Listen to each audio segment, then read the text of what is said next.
Joining me now is Democratic candidate for House Congressional District 19, Dr. Miguel Levario. But before we start, I need to make a note that we did reach out to Congressman Jody Arrington's office for him to appear, and we did not receive a response. Dr. Levario, thank you for being here. Thanks, Paul. Thanks Good for to having see me. you. I Yeah, appreciate absolutely. Before we get started, I want to just talk a little bit about your background. I know you were from El Paso, and you are a professor here at Texas Tech. How did you make your journey here to Lubbock? Well, like you said, I was born and raised in the El Paso area. More specifically, I was raised in Anthony, Texas, which is on Exit 0 and I-10. And I did my PhD. I completed my PhD at the University of Texas, Austin, in U.S. history with specialization on borderland studies. And I got the tenure track position here at Texas Tech, and that's what brought my wife, Susie, and I out to Lubbock, Texas, and we've been here for 11 years now. I love you were the first person. Now I've met several people from El Paso who have told me this, but we talk about we're being in West Texas.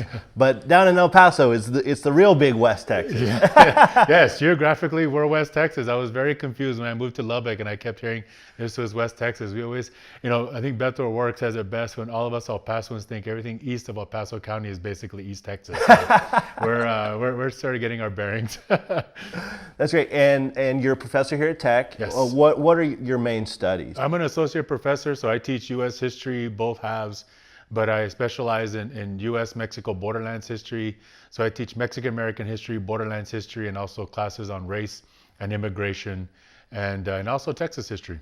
What are some of the main motivations that made you want to run for office in a district that has been Republican since the 70s, and then even then it was the last Democrat to hold the office was Kent Hance, Yes.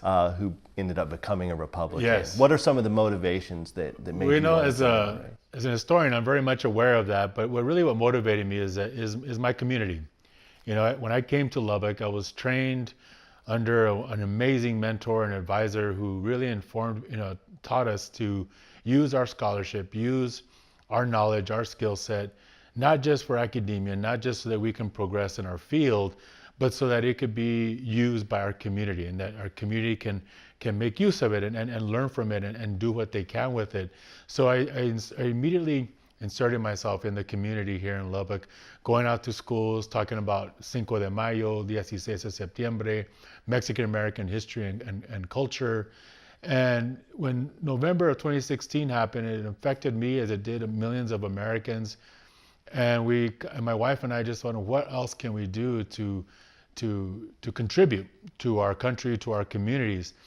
And several people came to me and asked me to consider running for public office with my expertise, but also with my background of service, to think about running for office. And that's really how things kind of got kick-started. And one thing led to another. Of course, some really deep and important conversations with Susie and with the university, and we launched about 19 months ago in March of we accidentally launched in March of 2017, but we officially announced in April of 2017. What are some of the largest issues you see this district facing? Yeah, and I'm glad you asked that because one of the biggest reasons why we started so early. I mean, it's very unorthodox for us to be campaigning for 19 months. But one of the biggest reasons for that is that we wanted the people of West Texas to shape the platform. I didn't want to go in there saying, well, because I'm a professor or because of this or that, I know what's important here. I don't. I'm like you said, I'm originally from El Paso, but I've been living here for 11 years. But I wanted the people of West Texas to shape it. And during that time, we learned that part of the most consistent concern that people have is healthcare. They're concerned about losing their healthcare. They're concerned about the rising cost of healthcare.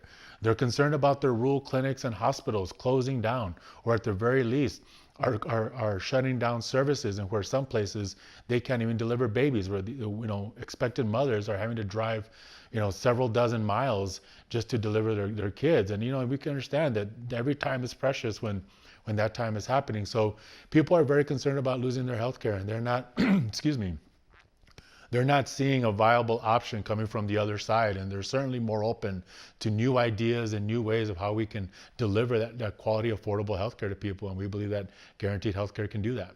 One of the questions that always comes up is how's that going to be paid for? I think the Republicans generally ask that is, universal health care has been brought up quite often in this campaign, and I think the question is always, how does that square financially? Well, quite frankly, we already pay for it.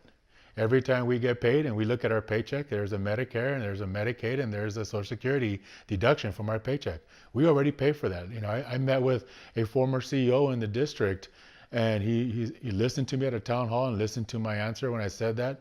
Stayed at the end. He said, Miguel, you're actually quite right when you say that. If we look at our indigent and our elderly population, which are the biggest consumers of our health care, we already pay for that. So if we look at any type of increase, it still is small in comparison to what we're paying now and what we're going to be paying in the future, as our current system is simply unsustainable. So the simple answer is that we already pay for it. So there's this myth and concern from the other side that they're creating that simply is not there. The truth is we already pay for it. Another obvious big part of this area and this region is agriculture. What are some of the issues that farmers face? I'm sure while you've been traveling, you've run into plenty of people in the agriculture industry. What are some of the issues in that field? Well, very much so. I mean, they're concerned. Obviously, they want to get back our cotton farmers want to get back on the Farm Bill, which they haven't been since 2014 when they were removed from the Farm Bill under Republican Congress. And then with this recent failure of the Farm Bill passing, they're concerned about getting that. Now, they are added to an emergency bill, but they're still not yet on the Farm Bill. So what we need to do is make sure that they have these securities and they have these protections, because we're seeing right now with climate change and these extreme weather conditions, whether they're droughts or severe rain, they're vulnerable to a lot of changes. So it's our responsibility to protect them as much as we can to elements that we can't control as human beings, right? With our weather, in the sense of it's changing. But what we also have to understand is that we need to sort of bring up ideas and bring up plans for their longevity. Right now, we're sitting on a depleting water reservoir. If that goes, we all go, and that's a fact. That's not partisan. We don't have water, we're all gone. So what we need to do is create methods to preserve our aquifers, but also that our farmers are able to have longevity, whether it's diversifying, whether it's helping them find ways in getting financial resources to diversify. We have wind turbine farms now. We have, one of the things that farmers are sitting on is land. That's a huge asset that they're sitting on. So they're able to use that and perhaps bringing in, wind farms or bringing in other types of crops that can be more adaptable to our area. I mean, one of the things that we've seen that already in our region. I mean, Brownfield, Texas is the largest grape producer in Texas, and that's a big deal. Everybody thinks it's Central Texas or somewhere else. No, it's right here in Brownfield, Texas. And Texas is only second to California when it comes to wine production. So we are a major facet of this industry when it comes to our producers. So we need to continue that, and we have a wonderful setup here in West Texas where you have the blending of the urban and the rural, and making that work. I mean, here in Lubbock, many of us have seen those vineyards right next to a Costco or just sprouting up in just odd places, because there's a way for us to adapt, and that's one of the unique qualities that we have here, is that we are adaptable. When you have this kind of a harsh environment like we do out here in West Texas, we're able to adapt, and that's why we've been here for so long. So we can apply those particular skill sets and those qualities and aid our farmers and our ranchers, which we cannot forget, but our producers, and we can help them have longevity, as opposed to just finding ways to just kind of a stopgap kind of thing, but give them longevity. One of the biggest platform issues that the president ran on and continues to push is for a wall along the southern border, which of course is south of the district, but very much is a part of where you're from in El Paso and affects our district. What are your views on immigration policy and how your views may differ from the Republican platform and the president and Congressman Arrington? Well, we have stark differences, and one is that I rely on my expertise and my training in border studies, not just my personal attachment to the border, but I spent my entire professional life studying it, and quite frankly, the wall is not going to work. It is a money pit, and at the very least, it's a monument to Trump, but it's not going to help us resolve any issues, whether it's the smuggling of illicit goods and human trafficking, or border security or national security, or when it comes to unauthorized immigration. That's not going to solve it. The problem that's coming from the other side is that they want to make those three issues one problem that can be solved with one solution. They're not. They're three separate issues. Immigration, border security, and the smuggling of illicit goods and human trafficking are three separate issues. Now, they may have some overlap, but they're treated very uniquely. And that's the problem that we're having from our Congress, is that they don't want to address it that way. They want to address it as, again, as a one-size-fits-all problem. And that's not the case. We need immigration in this country. We've depended on immigration in this country since the 17th century. So when we talk about that, we can't just say we don't need it anymore because we have a domestic workforce that can satisfy the demands of our employers. That is simply not true. We are always in need of more workers and workers of all skill sets.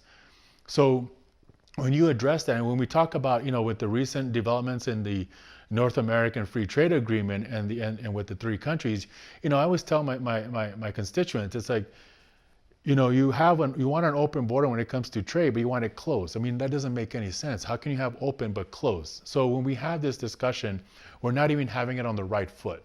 We're not using the proper, the facts that we can utilize in order to achieve solutions. Instead, they're stuck in this cycle of rhetoric and misinformation and just flat out lies when it comes to how do we resolve, like, for example, the crisis that is the human trafficking problem. That's a real problem. Also, when we look at sex trafficking, that's a real issue. But instead of addressing that, we want to demonize immigrants, and we want to make it seem like we're at a vulnerable spot at our southern border, when in fact we have the most militarized border in the world with our border with Mexico, and we're not even at war with them. On top of that, I always ask my constituents in a sort of rhetorical way, when was the last time we were ever attacked from Mexico? We have not. So when we talk about those issues and you try to create a problem, why not solve the problems we already have instead of trying to create ones that don't exist? And that's what I think the stark difference is between myself, my opponent, and even the Republican Party, and how they're not willing to really address the issue. Civility, communication, something you touched on there, that seems to be a big issue that people are talking about.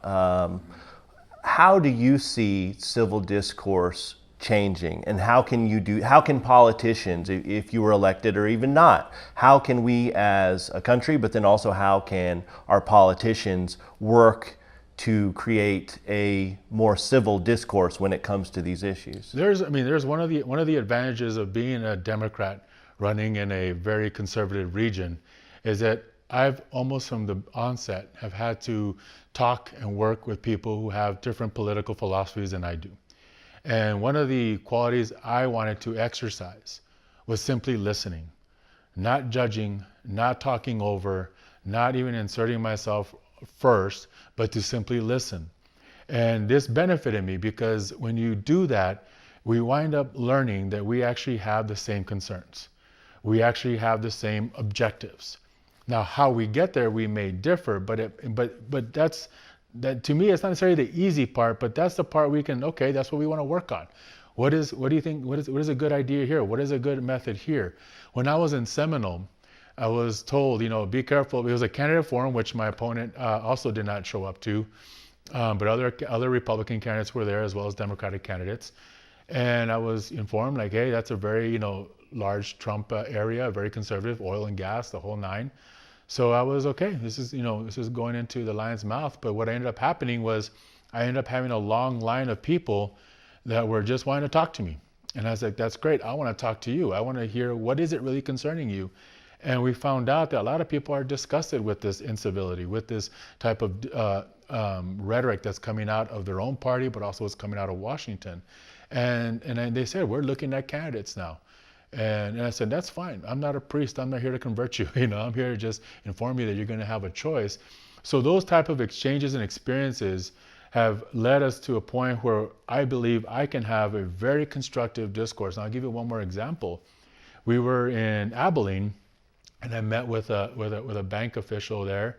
And I asked him, I said, please tell me why you may be against the Dodd-Frank bill. To me, on my side, I think it's a good thing. We want to prevent what happened in 2007, 2008 from happening again.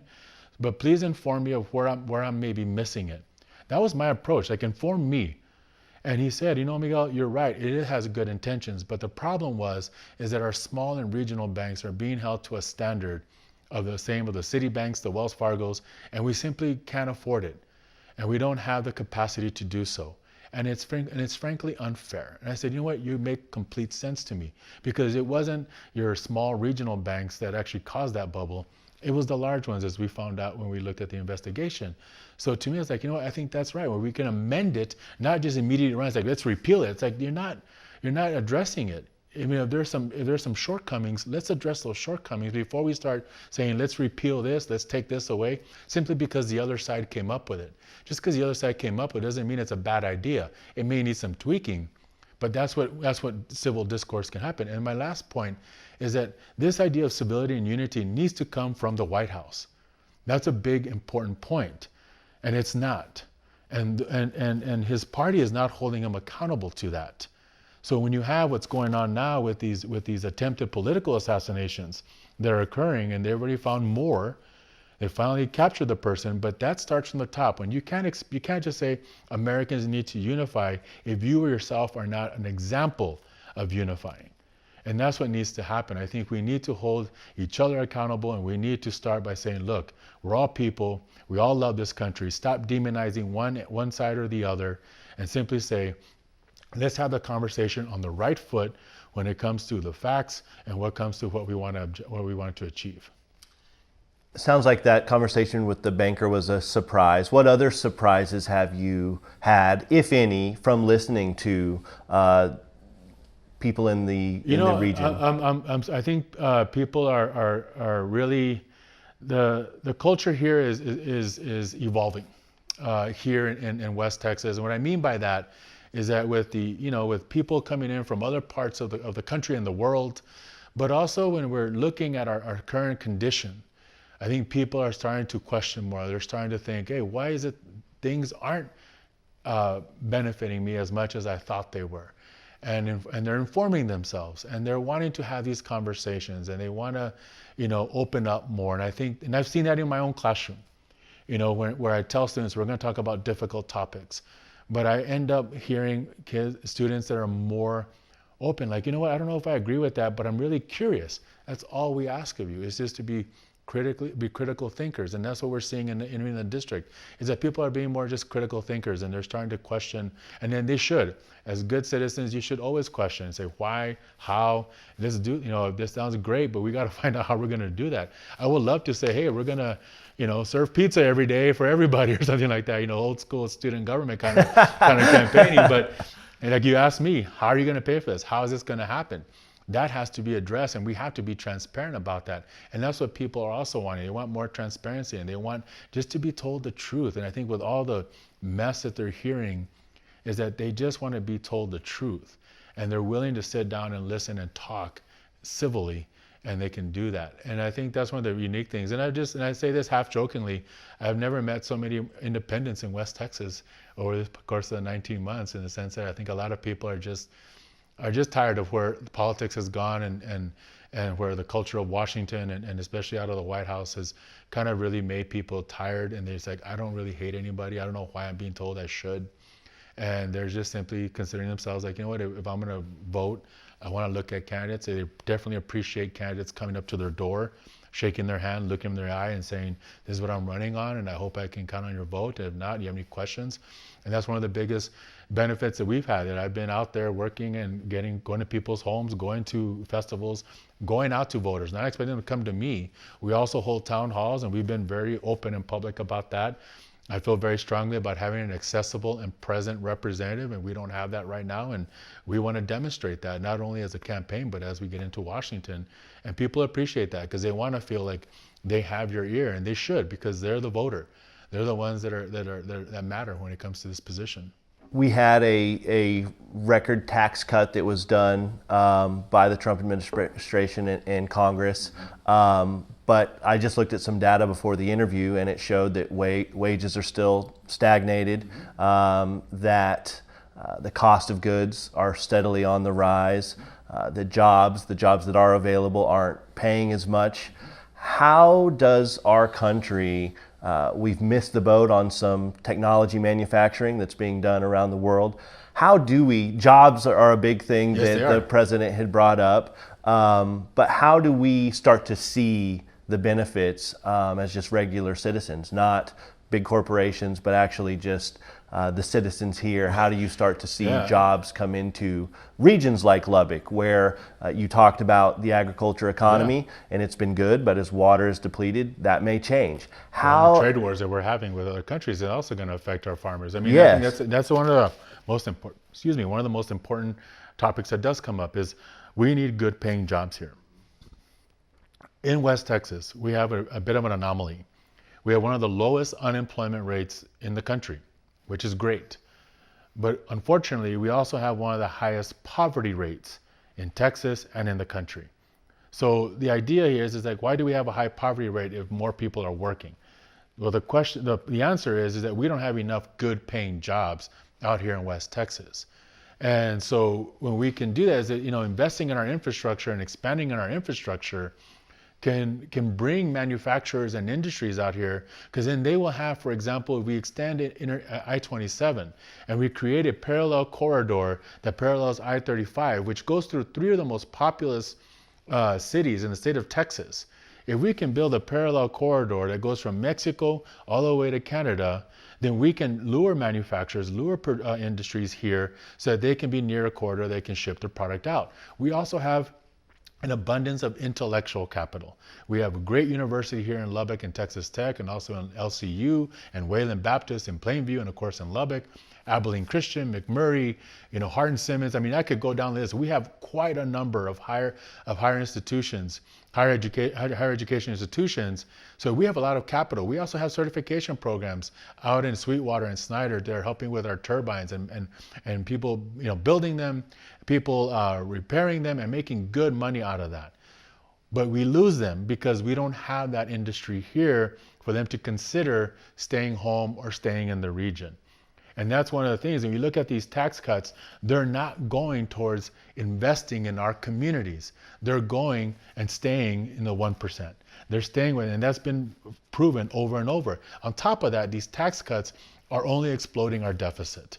On the other side, they've been saying that we're fiscally conservative, but we've looked at previous Republican administrations. They have not demonstrated fiscal conservatism at all. From Ronald Reagan all the way down. So what we have here is a contradiction, a hypocrisy, and if you're going to do another tax cut, you're only going to explode the deficit and you're not going to see those revenues. So what we need to do is we need to have the government invest in our communities. We need to have, maybe a sort of another New Deal where you have this idea of like, let's help with our infrastructure, let's help with our utilities. And with the tax cut that they did, it has shown that it has not improved wages. In fact, Wells Fargo is going to lay off 12,000 people, while the CEO is buying more and more stock buybacks and improving his portfolio. And that's what we've seen, including with Walmart and those that touted the tax cut, but also closed down stores, also laid off workers. And that's the truth that people need to understand. I mean, I know my opponent has been very much trying to tout this great economy, but it happened also with Reagan. That first year that he did that tax cut, the economy was seemingly booming. But what did Reagan end up doing? Raising taxes, I think 8 to 10 times, because revenues were completely down. Because why? The upper crust never invested into their workers. They did not raise their wages. They did not invest in their bonuses to where you have consumers stimulating our economy. And that's one thing I want to address, because I have my opponent saying, well, job creators, job creators. Employers are not job creators. The creators are the consumers. If you make something and nobody buys it, you're not going to create another job just for the sake of creating another job. You're not making any money. What makes you money is somebody buying that product. But the way to buy a product is if you have cash to spend. And our workers are many of our workers, if you look at our teachers are having to have second or third jobs just to make ends meet. Not so that they can go on a cruise in the Caribbean or anything like that. It's to make ends meet. So if we're doing that, we don't have expendable cash to stimulate the economy and create jobs with producers. We don't. So that's the part of the message that they're not necessarily including. We're running out of time. In a district like this, it is an uphill battle. Election day is Tuesday. What are your feelings about where you stand, and how will you feel win or lose? You know, I've been very fortunate that in this campaign, I've been able to go across the district. I've been able to meet a lot of people. I've made good friends in Brownfield. One of my closest friends is the first Mexican-American mayor of Brownfield. I met some great friends out in Abilene, in Graham, Texas. And I tell people, and I said, this is the beginning. At the very least, I get to know more about where I live. Because before we would drive through Abilene on the way to Houston, or we would drive through Brownfield to go to El Paso. So now it's like, no, I have people there. I know that place. So at the end of the day, no matter what happens, I feel much better, and I feel good that I know more about where I live out here in West Texas. And to see the energy and to hear people's stories has also made me closer and closer to my community. So that's the greatest positive takeaway I can get out of this. And of course, we want everybody to come out and exercise your right to vote and really, really let your voice be heard. Dr. Levario, thank you so much for being here. Thank you, Paul. I really appreciate it. Another programming note, we reached out to Congressman Jody Arrington's office for him to appear. We did not receive a response. For more from the sit down, go to kttz.org. Thanks, man. Thanks. Good.